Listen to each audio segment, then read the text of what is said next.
Hola, ¿qué tal? Este es su programa Monseñor Romero y la misión del Evangelio. Es martes 20 de junio y es bonito saber que el invierno se está normalizando. Ya han caído varias lluvias, algunas tormentas, y estamos agradecidos con Dios. Esperamos que vayan desapareciendo ya esas olas de calor y que por supuesto vaya floreciendo el campo en favor de los animales y en favor de nosotros y nosotras que necesitamos los cultivos.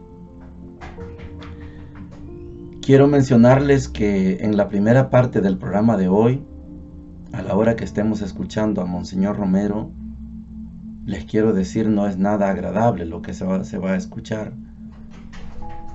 Era la situación de Monseñor Romero como pastor, como arzobispo, es la situación de cómo estaba el país en esos años, en ese año 1980, es febrero, 24 de febrero de 1980, a un mes de que le caiga el disparo en el pecho a Monseñor Romero, y la situación del país da miedo. Nosotros hemos estado viviendo por muchos años situaciones parecidas, cadáveres en las calles.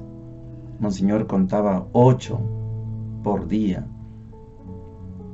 Vivimos recientemente situaciones similares y a veces peores. Y lo más terrible que nos puede pasar es dar por normal una situación. Yo quiero hoy destacar un párrafo tan pequeñito de este segmento de la homilía de Monseñor Romero. Estamos en los hechos de la semana. Un párrafo tan chiquitito, pero tan fuerte y profundo, que Dios quiera nos haga reflexionar. La frase para hoy dice lo siguiente: a base de dinero y violencia, hasta el momento, esta derecha ha logrado paralizar al gobierno e impedir que éste lleve adelante su promesa, que es también promesa de las Fuerzas Armadas, de nacionalizar la banca, el comercio exterior y realizar una reforma agraria. Hasta ahí llega la frase, es chiquita. Una reforma agraria integral, le llama Monseñor Romero. Monseñor, como hemos dicho en otras ocasiones, al ver a Monseñor Romero como un verdadero analista político, no un fanfarrón de los que vemos en la televisión, un verdadero analista político, es el que deshace la realidad en varias partes y mira todas las partes, no solo una parte, no solo dos, todas las partes. Este es el verdadero analista político. Descomponer la realidad en todas sus partes y hablar de todas sus partes. Monseñor sabe muy bien que la solución para el país está en estas cosas, en estas reformas, en estas transformaciones. En esas transformaciones. Ahí está el secreto. Pero la derecha, con su dinero, con sus armas, con sus escuadrones de la muerte, detiene al gobierno para que no haga las reformas. Es una vergüenza que el egoísmo y la defensa de la propiedad privada provoque muertes, como vamos a escuchar a continuación. Oigamos a Monseñor. Nuestro socorro jurídico nos da una información bien dolorosa de estos días. Muchísimos cadáveres con señales evidentes de tortura han aparecido en esta semana, encontrados en diversos lugares del país. Es un promedio de 6 cadáveres diarios sin identificar, algunos con las siglas de bandas de criminales extremistas de derecha. Por ejemplo, en Mexicanos, el 20 de febrero, desde un vehículo en marcha fueron botados 2 cadáveres de hombres, uno de 37 y el otro de 28 años aproximadamente. Estaban degollados y torturados. El 19 de febrero fue ametrallada la iglesia de Tonacatepeque y asesinaron a 6 personas del pueblo que se encontraban en el parque. En Aguilares han muerto, después de ser torturados o ametrallados, por lo menos 50 campesinos en lo que va del mes de febrero. El 21 de febrero al mediodía son asesinados salvajemente el doctor José Antonio Baires Zelaya y el bachiller Ricardo Alfredo Torres, empleados de la Procuraduría General de Pobres, y quedan heridos 2 estudiantes de Derecho. Ya es bien conocido y doloroso el asesinato del doctor Mario Zamora, del cual la democracia cristiana ha hecho esta reflexión. El partido, al comunicar a la conciencia nacional suceso tan reprobable, responsabiliza al mayor Roberto Dawison y a la banda de asesinos que comanda la extrema derecha.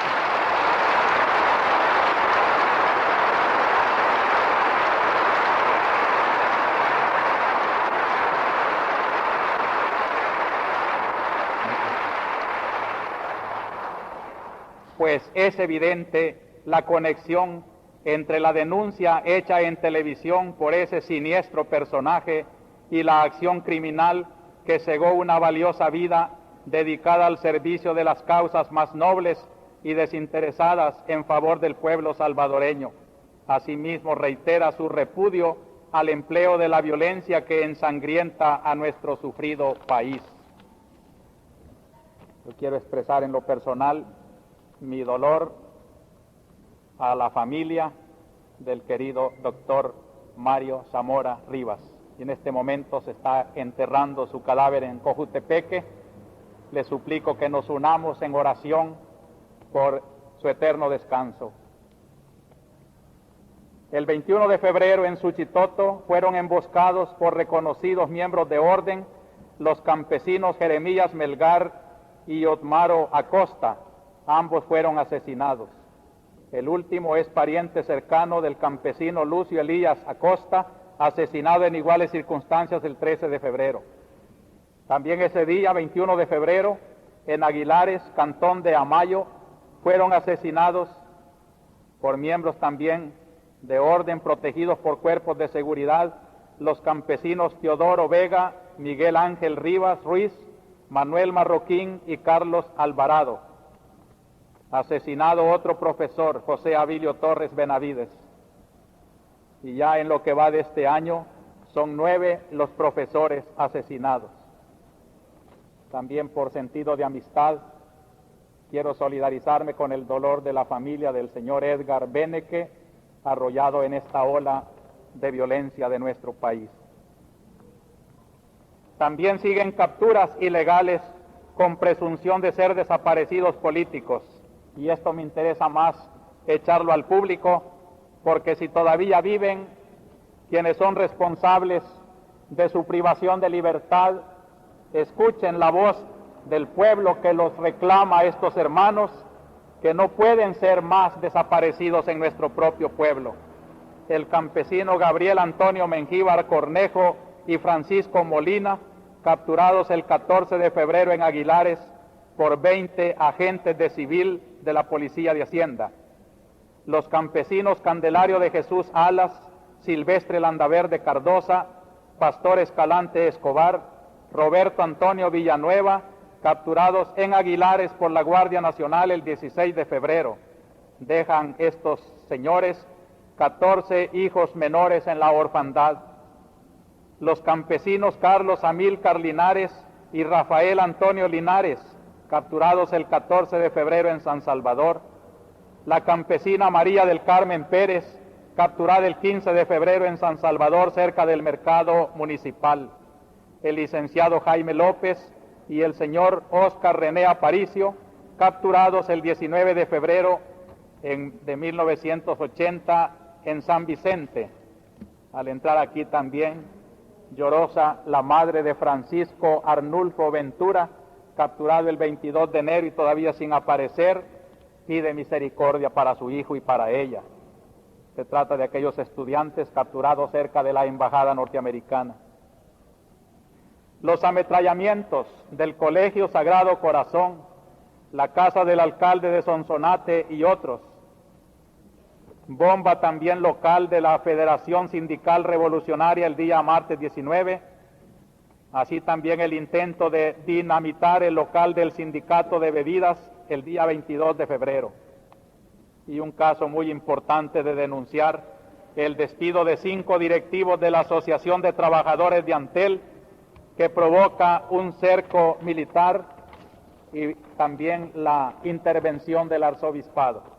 Es un caso bien interesante en que parece que se está violando el derecho de asociación, que la nueva Junta de Gobierno ha dicho que se va a respetar, pero que en la práctica aquí en Antel se está conculcando. Yo llamo a la atención para que los artículos 191 de la Constitución y el 204 del Código de Trabajo, que consagran el derecho de asociarse libremente, sean llevados a la práctica, sobre todo por los trabajadores. A última hora he sabido que otros 7 trabajadores de Atantel han sido también despedidos. Es justo que se haga pronto pues una investigación y se resuelve este conflicto laboral que toca de cerca los derechos humanos. A base de dinero y violencia, hasta el momento, esta derecha ha logrado paralizar al gobierno e impedir que éste lleve adelante su promesa, que es también promesa de las Fuerzas Armadas, de nacionalizar la banca, el comercio exterior y realizar una reforma agraria integral.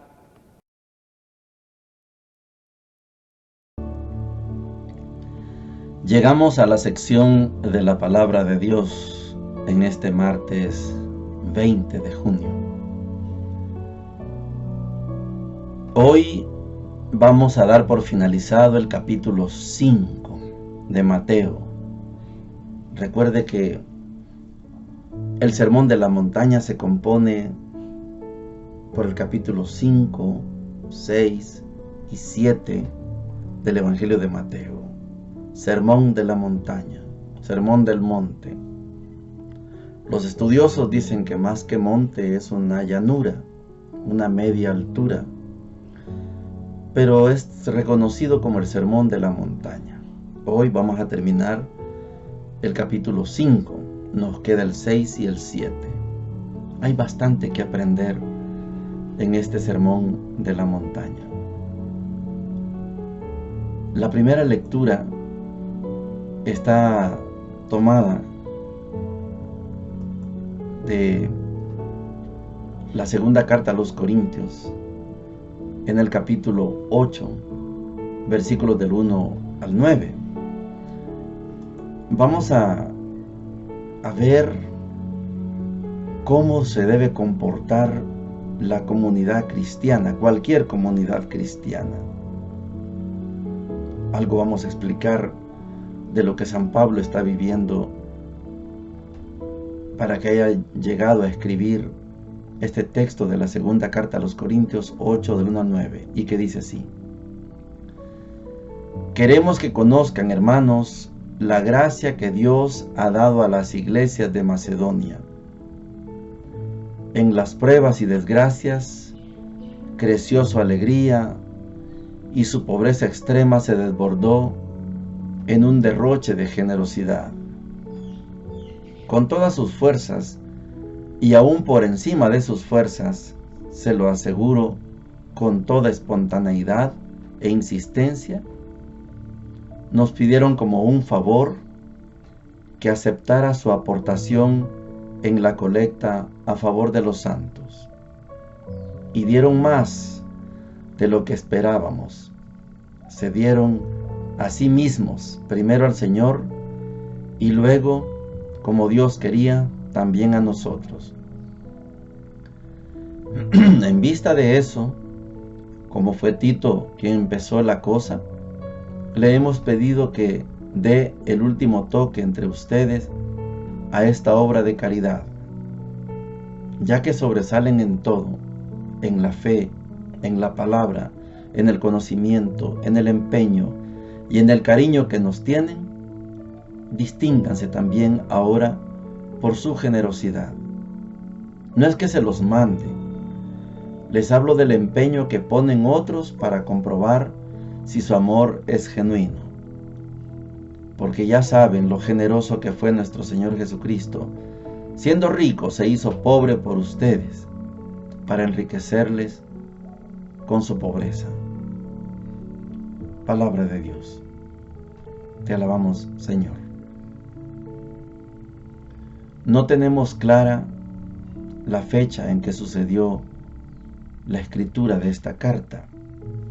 Podría ser cerca de los años 60, 59-60. La iglesia de Jerusalén está pasando hambre y han decidido hacer una colecta en favor de esos cristianos y cristianas de la iglesia de Jerusalén. Macedonia, en su gran pobreza, su extrema pobreza, Macedonia dio más de lo que se esperaba. San Pablo dice, se dieron a sí mismos, dieron todo lo que tenían y están en extrema pobreza. Hoy San Pablo alude a la generosidad de los corintios. Ya que se distinguen en todo, mire en lo que se distinguen, en la fe, en la palabra, en el conocimiento, en el empeño y en el cariño que nos tienen. Distínganse también en la generosidad. ¿Y por qué tienen que hacer esto? Porque ya saben lo que pasó con Dios. Ya saben lo que pasó con Jesús. Siendo rico, se hizo pobre para enriquecernos con su pobreza. El método cristiano, les decía ayer, el modelo de sociedad cristiana está sin estrenar, no hemos llegado todavía ahí. Estamos en el capitalismo, algunos añorando el socialismo, otros soñando el capitalismo. Y ustedes y yo, de repente ya estamos construyendo el cristianismo. No hay sistema social que se compare. ¿Hay uno entre ustedes que tenga hambre? Que los demás le ayuden. Jerusalén está con hambre. Macedonia ya contribuyó. Ahora San Pablo le habla a los corintios. En la vida cristiana, nadie debe pasar necesidad. Así funciona la sociedad en el cristianismo. En el Evangelio de hoy, que es la parte final del capítulo 5, vamos a encontrar unas palabras que no son tan fáciles de cumplir. Pero así es el cristianismo. No podemos matizarlo, modularlo, suavizarlo, no se puede. Cristianismo es cristianismo. Mateo 5, 43 al 48 dice lo siguiente. En aquel tiempo dijo Jesús a sus discípulos: ¿han oído que se dijo, amarás a tu prójimo y aborrecerás a tu enemigo? Yo en cambio les digo, amen a sus enemigos y recen por los que los persiguen. Así serán hijos de su Padre que está en el cielo, que hace salir su sol sobre malos y buenos, y manda la lluvia a justos e injustos. Porque si aman porque si aman solo los que los aman, ¿qué premio tienen? ¿No hacen lo mismo también los paganos? Y si saludan solo a sus hermanos, ¿qué hacen de extraordinario? ¿No hacen lo mismo también los gentiles? Por tanto, sean perfectos como su Padre Celestial es perfecto. Palabra del Señor. Gloria y honor a ti, Señor Jesús. Si esta lectura pudiéramos ponerla en un marco y tenerlo en la casa, así como a veces se tienen los 10 mandamientos de Moisés, el Salmo 91, ¿verdad? Y aquellos textos que ponemos a veces de las huellas, ¿verdad? En el mar aparecieron 2 huellas de pies que caminaban,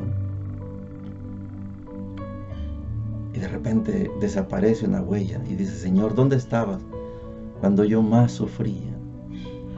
Y si hay una sola huella, le dice el texto, es porque yo te cargaba para que no sufrieras. Bueno, si tenemos esas estampitas, esos pósters en nuestra casa, bien podríamos poner este póster en nuestra casa. ¿Por qué? Porque amar a los míos, eso es fácil.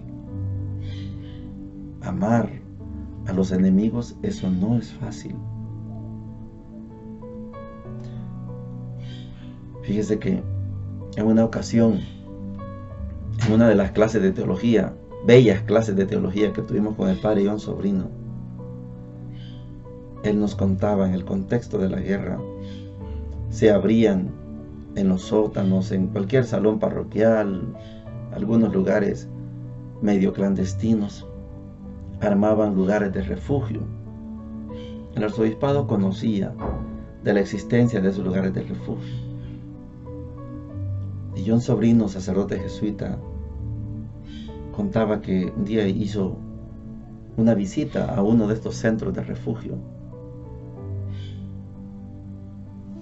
Y la gente venía a los refugios huyendo de los bombardeos, de los operativos militares, de la represión, huyendo de los escuadrones de la muerte. Y se refugiaban ahí. Y un día John Sobrino, con el equipo que iba de pastoral, les dijeron que pusieran los nombres de las personas que habían sido masacradas en su comunidad, y cada familia ponía Pedro, Santiago, María, Elena, un niño de 3 años, un niño de 6 meses, etc. Y ponían la lista. Y dijo: vamos a orar por todos ellos. Y de repente leyeron la lista de los familiares masacrados. Pero había en la lista también nombres de militares del ejército y policía que habían muerto. Y John Sobrino les preguntó: ¿y por qué no hemos orado por los soldados, policías, el ejército? Y una señora le dijo: hasta mucho hemos hecho con poner sus nombres.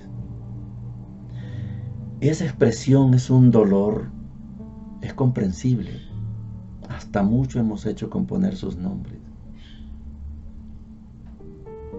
Pero la vida de la comunidad cristiana es eso, es ir más allá de mi grupo. Fíjese que la lectura de hoy que estamos teniendo se presenta como la síntesis de la ley y los profetas. Si no somos capaces de amar a nuestros enemigos, estamos en el Antiguo Testamento. Si no somos capaces de orar por nuestros enemigos, al menos de poner sus nombres como ese centro de refugio, todavía estamos en el Antiguo Testamento.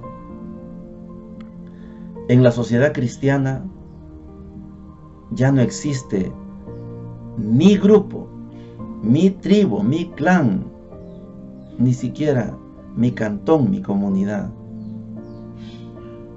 Desde que yo me hago cristiano y cristiana, yo soy universal. No pienso solo en los míos, pienso en todos. Es curioso que el Viernes Santo la Iglesia incluya en su oración a todos los gobernantes y que también incluya al pueblo judío, al asesino de Jesús. El Viernes Santo hacemos una oración por ellos, por los gobernantes de los imperios y por los judíos asesinos de Jesús.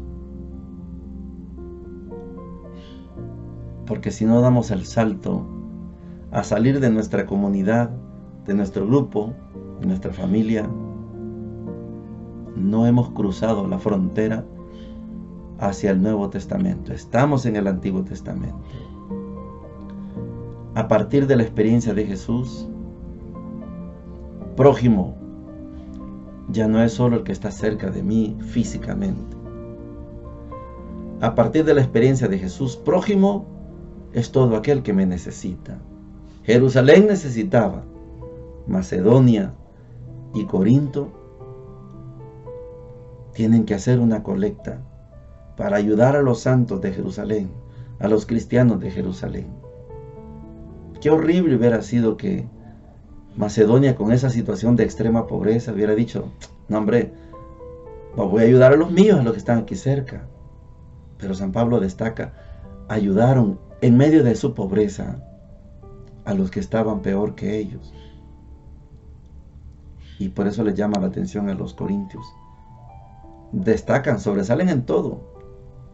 Destaquen también en su generosidad. Prójimo ya no es solo el que pertenece a mi grupo. Una vez en Radio Cadena Mi Gente explicaba eso. Cuando las predicaciones hablan de prójimo y cambian la J por una X, entonces dicen próximo. Entonces próximo es el que está a la par.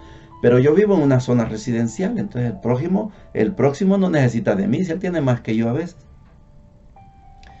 Esa figura no funciona, no coincide con el pensamiento de Jesús. Prójimo no es próximo. Prójimo es quien más me necesita. Así es como se transforma el mundo.